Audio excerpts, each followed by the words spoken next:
Long years ago, we made a tryst with destiny, and now the time comes when we shall redeem our pledge, not wholly or in full measure, but very substantially.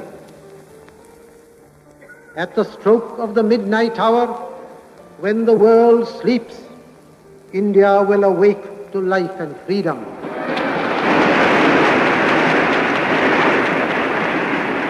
Tremendous blast of cheering now. A moment comes, which comes but rarely in history, when we step out from the old to the new, when an age ends, and when the soul of a nation, long suppressed, finds utterance.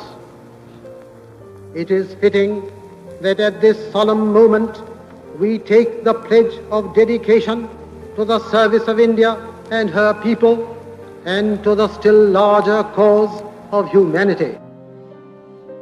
اب ہمارے اور آپ کے اور سارے ملک کے سامنے اور سخت امتحان اور آزمائشیں آئی ہیں، اور جس درجے ہم ان کا سامنا کر سکتے ہیں ہمت سے، اس درجے ہم کامیاب ہوتے ہیں۔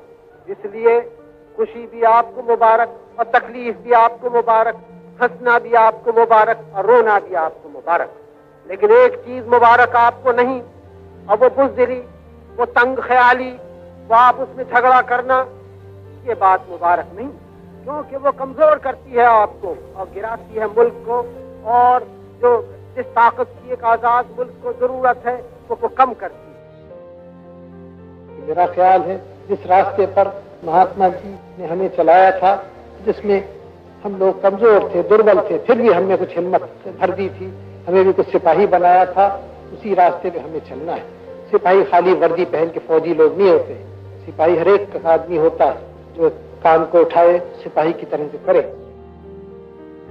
ہم ایک بدلتی ہوئی دنیا میں، بدلتے ہوئے ہندوستان میں رہتے ہیں، اور اگر ہم تیزی سے نہیں بدلتے اسی کے ساتھ تو ہم پیچھے رہ جائیں گے۔ ہمیں بدلنا ہے، ہمیں وگیان کو بڑھانا ہے، ہمیں اپنی محنت کر کے اس ملک میں نئے طریقے نکالنے ہیں، کارخانے بنانے ہیں، خاص کر ہماری کھیتی کی ترقی کرنی ہے، کیونکہ وہ جڑ ہے ہندوستان کی۔ یہاں کے کسان اس کی پیٹھ ہے، جڑ ہے، جو کچھ کہیے، لیکن جبھی تک وہ ٹھیک ہیں جبکہ آج کل کی دنیا کو سمجھتے ہیں اور آج کل کی دنیا کے طریقوں کو لیتے ہیں، آج کل کے اوزاروں کو استعمال کرتے ہیں، آج کل کے ہل چلاتے ہیں، اور یہ نہیں کہ 1000 برس پرانے کے اوزار چلا رہے ہیں، دنیا بدل گئی، کھیتی 1000 برس پرانی رہی، اس میں ہم پچھڑ جاتے ہیں۔ ہمیں بدلنا ہے، یہ ہم بدل رہے ہیں۔ ایک دن آنے والا ہے بہت جلدی جبکہ کوئی بچہ ہندوستان میں نہیں رہے جس کو پڑھنے لکھنے کا موقع نہیں ملا ہے۔ ہمارا سواستھ باوجود آبادی بڑھنے کے، لوگوں کی صحت زیادہ اچھی ہے۔ کیوں صحت اچھی ہے؟ اس لیے کہ انہیں کھانا اچھا ملتا ہے پہلے کے مقابلے میں۔ پہلے جو فاقے مستی تھی اب نہیں ہوتی، بعض کی ہوتی ہے میں نہیں کہہ سکتا، لیکن عام طور سے نہیں ہوتی۔ صحت اچھی ہے، سب سے بڑی بات صحت میں کھانا ملنا، سب سے ضروری بات ہے ایک قوم کے لیے کھانا اس کو ملے، کپڑے ملے، گھر رہنے کو ملے، اس کے سواستھ کا پربندھ ہو، اور اس کے پڑھائی کا ہو، اور اس کے کام کا ہو، اور اس کے کام سے یہ سب باتیں ہوں۔ یہ ہمارا دھیے ہے، مقصد ہے۔